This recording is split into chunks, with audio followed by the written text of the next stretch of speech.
আসসালামু আলাইকুম, ঈদ মোবারক। পবিত্র ঈদ উল আজহার শুভেচ্ছা জানিয়ে এটিএন বাংলা সংবাদে সবাইকে স্বাগত জানাচ্ছি সৈয়দা মারিয়া হোসেন। প্রথমে থাকছে বিআরবি কেবলস সংবাদ শিরোনাম। ত্যাগের মহিমায় ঈদ উল আজহা উদযাপিত, মুসলিম উম্মার শান্তি ও সমৃদ্ধি কামনায় মোনাজাত, দেশবাসীকে প্রধান উপদেষ্টার শুভেচ্ছা।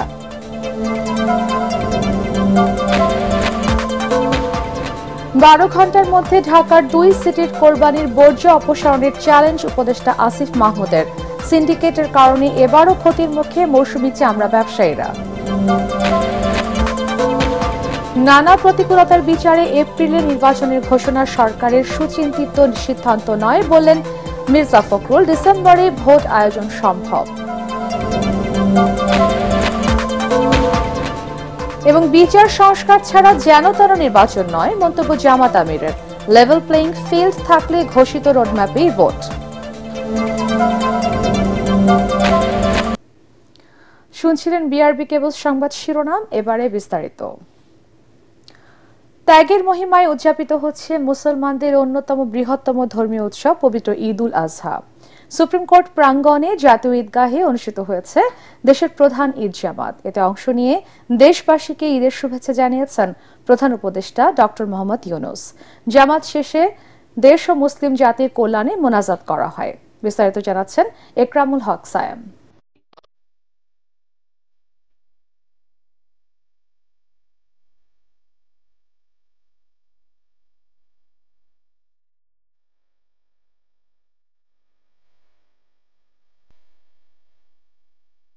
ঈদের প্রধান জামাতে অংশ নিতে ভোর থেকেই রাজধানীর বিভিন্ন এলাকা থেকে জাতীয় ঈদগাহের দিকে ভিড় নামে মুসল্লিদের।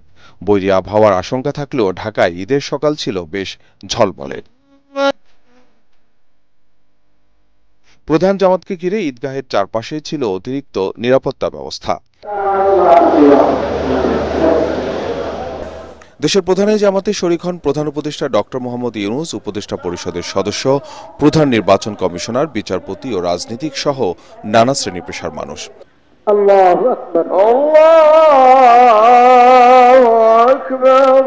নির্ধারিত সময় সকাল 7:30টার কিছু সময় পর শুরু হয় ঈদ জামাত।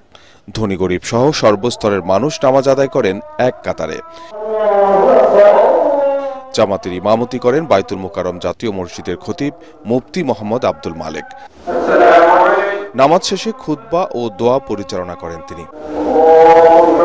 এ সময় সংক্ষিপ্ত ঈদ শুভেচ্ছা জানান প্রধান উপদেষ্টা ডক্টর মোহাম্মদ ইউনূস।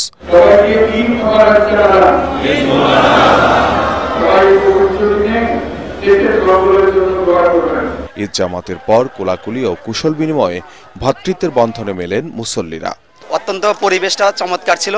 ফিলিস্তিনে নির্যাতিত আমাদের ভাই ও বোনেদের জন্য দোয়া করেছি। প্রত্যেক বছর চেষ্টা করি যে যদি ঢাকায় থাকি তাহলে নামাজ পড়ার, কারণ এই পরিবেশটা আর কোথাও পাওয়া যায় না। পশু কোরবানির সঠিক তাৎপর্য বাস্তব জীবনে অনুসরণ করার প্রত্যয় জানান তারা। আমাদের কোরবানি যদি আল্লাহকে খুশি করার জন্য হয়, তাইলে আমাদের কোরবানি আল্লাহ তাআলার কাছে কবুল হবে। ঈদ উল আজহার কোরবানি হচ্ছে ত্যাগ এবং উজ্জীবিত হওয়া। আল্লাহ তাআলা বলছে ঈদ হলো বড় সুন্নত, হলো মানুষকে মাফ করে দেওয়া। জাতীয় ঈদগাহে একসঙ্গে 35,000 মুসল্লি নামাজ আদায়ের ব্যবস্থা করে ঢাকা দক্ষিণ সিটি কর্পোরেশন। নারীদের জন্যও ছিল আলাদা নামাজ আদায়ের ব্যবস্থা। আজ থেকে বহু বছর আগে আল্লাহর আনুগত্য আর ত্যাগের অপূর্ব এক দৃষ্টান্ত রেখেছিলেন মুসলিম জাতির আদি পিতা হযরত ইব্রাহিম আলাইহিস সালাম।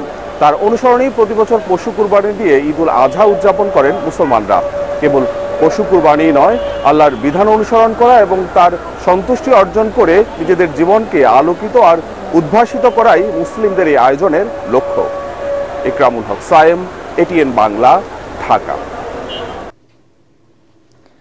বায়তুল মোকাররম জাতীয় মসজিদে ঈদ উল আজহার প্রথম জামাত সকাল 7টায় অনুষ্ঠিত হয়েছে। প্রতি বছরের মতো এবারও বায়তুল মোকাররম মসজিদে ঈদের 5টি জামাত অনুষ্ঠিত হয়।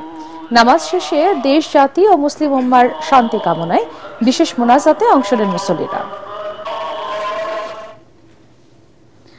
পবিত্র ঈদ উল আজহা উপলক্ষে দুপুরে রাষ্ট্রীয় অতিথি ভবন যমুনায় প্রধান উপদেষ্টা প্রফেসর মোহাম্মদ ইউনূসের সঙ্গে সস্ত্রীক সাক্ষাৎ করেছেন সেনাপ্রধান জেনারেল ওয়াকারুজ্জামান। এরপর যমুনায় প্রধান উপদেষ্টার সঙ্গে সস্ত্রীক সাক্ষাৎ করেছেন নৌবাহিনী প্রধান অ্যাডমিরাল এম নাজমুল হাসান।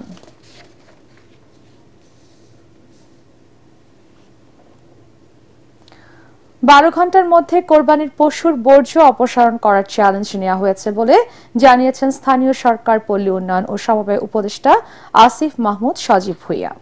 দুপুরে রাজধানীর কলাবাগানে ঢাকা দক্ষিণ সিটি কর্পোরেশনের বর্জ্য অপসারণ কার্যক্রমের উদ্বোধন করে কথা বলেন তিনি।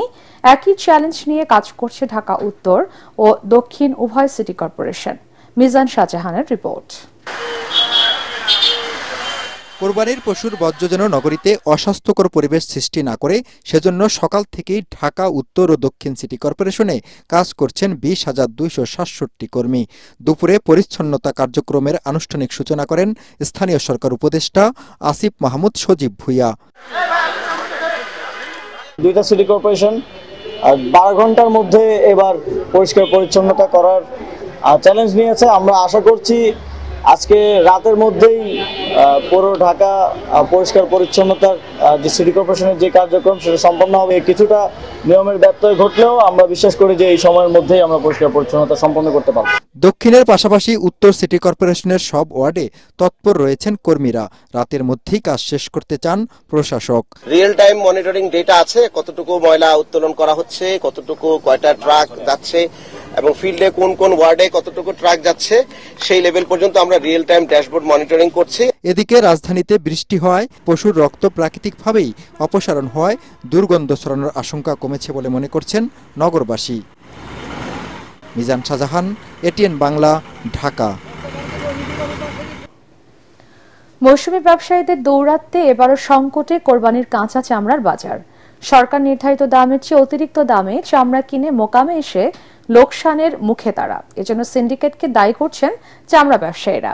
বর্গফুট নয়, পিস হিসেবে চামড়া কেনার কারণে এই পরিস্থিতি হয়েছে বলে অভিযোগ তাদের। শারফুল আলমের রিপোর্ট। কোরবানির পর পশুর চামড়া সংগ্রহে মৌসুমী ব্যবসায়ীদের আগ্রহই সবচেয়ে বেশি। রাজধানীর বিভিন্ন এলাকা থেকে এসব চামড়া সংগ্রহের পর তা চলে যায় সায়েন্স ল্যাবরেটরি, ধানমন্ডি ও নিউ মার্কেট এলাকায়। সেখানে দ্বিতীয় দফায় হাতবদল হয় এসব পণ্যের। সারাদিনের চামড়া সংগ্রহের পর বিক্রি করতে এসে পুঁজি ফেরত আসায় কঠিন হয়ে পড়ে তাদের। ছোট গরুর চামড়ার দাম দিচ্ছে 1300 টাকা, আর এই জায়গার পরে অনেক 700-800 টাকা কইতাছে। মাল কিনছি 900 টাকা প্লাস কিনাই আমাদের, এখন তারা বলতেছে 700 টাকা। একটা ন্যায্য মূল্য না পাই আমি সিন্ডিকেটের কাছে মাল বেচবো না, দরকার হলে আমি টোটালি মাল ফেলে দিব। চামড়া ব্যবসায় অনভিজ্ঞতার কারণেই মৌসুমী ব্যবসায়ীরা দাম পাচ্ছেন না বলে জানালেন আড়তদাররা। 700-750-800 টাকা এখন বাজার আছে। সরকার যে বেঁধে দিয়েছে 1350 টাকা পার পিসেস, আমাদের 3 সমিতির সমন্বয় করে রেটটা বেঁধে দেওয়া হয়। এই ডিজাস্টার আর চোখে পড়বে না, ডিজাস্টার ব্লেম গেম কোনোটাই হবে না। গরম ও বৃষ্টির কারণে এবারও 30 ভাগ চামড়া নষ্ট হওয়ার আশঙ্কা করছেন আড়তদাররা। পর্যাপ্ত লবণ দিয়ে চামড়া সংরক্ষণের তাগিদ দিয়েছেন তারা। পাড়ায় পাড়ায় থেকে চামড়া কেনার পর মৌসুমী ব্যবসায়ীরা মোকামে এসে ন্যায্য দাম পাচ্ছেন না বলে অভিযোগ করেছেন। অন্যদিকে আড়তদাররা বলছেন পিস হিসাবে চামড়া না কিনে বর্গফুট হিসাবে তারা চামড়া বিক্রি করতে আসায় এই সংকট তৈরি হয়েছে। জাতীয় সম্পদ রক্ষায় সরকার সহ সংশ্লিষ্ট সব পক্ষকে উদ্যোগী হওয়ার আহ্বান জানিয়েছেন পাইকারি ব্যবসায়ীরা। শারফুল আলম, এটিএন বাংলা, ঢাকা। নানা প্রতিকূলতার কারণে এপ্রিলে বাংলাদেশে নির্বাচনের জন্য উপযুক্ত সময় নয়। এ সময় নির্বাচনের ঘোষণা সরকারের সুচিন্তিত সিদ্ধান্ত নয় বলে মন্তব্য করেছেন বিএনপি মহাসচিব মির্জা ফখরুল ইসলাম আলমগীর। রাজধানীর জিয়া উদ্যানে দলের প্রতিষ্ঠাতা জিয়াউর রহমানের সমাধিতে শ্রদ্ধা জানানোর পর তিনি এই কথা বলেন। এ সময় তিনি বলেন, ডিসেম্বরের মধ্যে নির্বাচন হওয়া সম্ভব, সেটাই জাতির জন্য সবচেয়ে উপযোগী হবে। নির্বাচনের রোডম্যাপে যাদের প্রত্যাশা পূরণ হয়নি বলে দাবি করেন বিএনপি মহাসচিব। আমাদের বরাবরই দাবি ছিল যে আমরা ডিসেম্বরের মধ্যে এই নির্বাচন চেয়েছিলাম, জনগণের প্রত্যাশাও তাই ছিল। প্রত্যাশা জনগণের পূরণ হয়নি এবং যে সময়টি নির্ধারণ করা হয়েছে সময়টি বাংলাদেশের নির্বাচনের জন্য সঠিক সময় নয়। গরম, ঝড়, বৃষ্টি হওয়ার আশঙ্কা থাকে ওই সময়। তারপরে রোজার পরে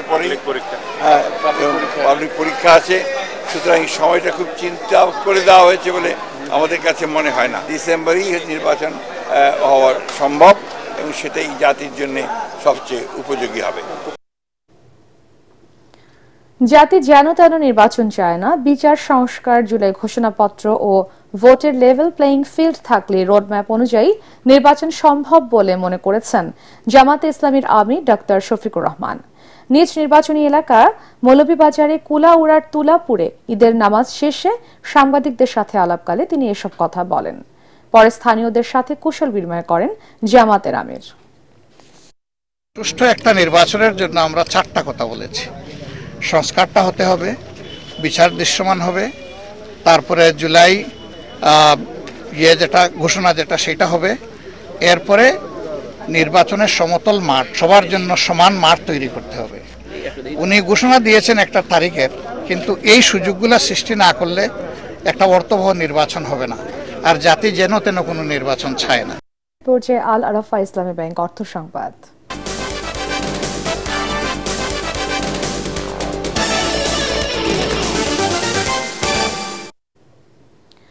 অনাবৃষ্টি ও টানা তাপপ্রবাহের কারণে এবছর যশোরে লিচুর ফলন বিপর্যয় দেখা দিয়েছে।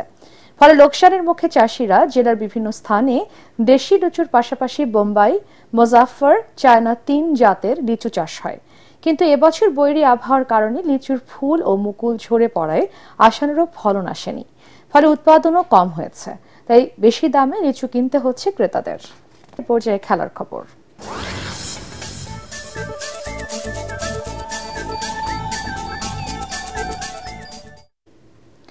ঈদের দিনেও অনুশীলন করলেন জাতীয় ফুটবল দলের সদস্যরা। সিঙ্গাপুরের বিপক্ষে ম্যাচকে সামনে রেখে বিকেলে জাতীয় স্টেডিয়ামে ঘাম ঝরান হ্যাভিয়ার ক্যাব্রেরার দল। এর আগে মুসলিম ধর্মাবলম্বী সবাই সকাল 7টায় ঈদের নামাজ আদায় করেছেন। আগামী 10 জুন এশিয়ান কাপ বাছাইয়ে ঢাকায় সিঙ্গাপুরের বিপক্ষে মাঠে নামবে লাল সবুজ দলের প্রতিনিধিরা।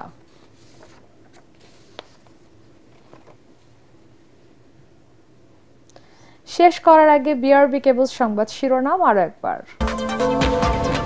ত্যাগের মহিমায় ঈদ উল আজহা উদযাপিত, মুসলিম উম্মার শান্তি ও সমৃদ্ধি কামনায় মোনাজাত, দেশবাসীকে প্রধান উপদেষ্টার শুভেচ্ছা।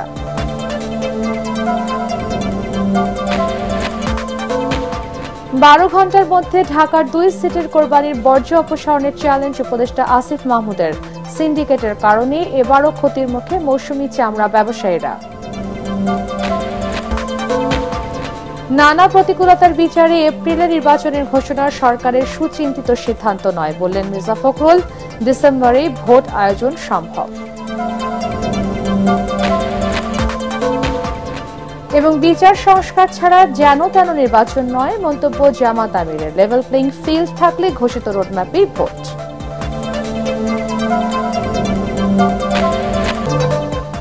পরবর্তী সংবাদ দেখার আমন্ত্রণ জানিয়ে এখনকার মতো শেষ করছি। এটিএন বাংলার সংবাদ ইউটিউবে দেখতে ব্রাউজ করুন, youtube/এটিএন বাংলা নিউজ। ধন্যবাদ সবাইকে।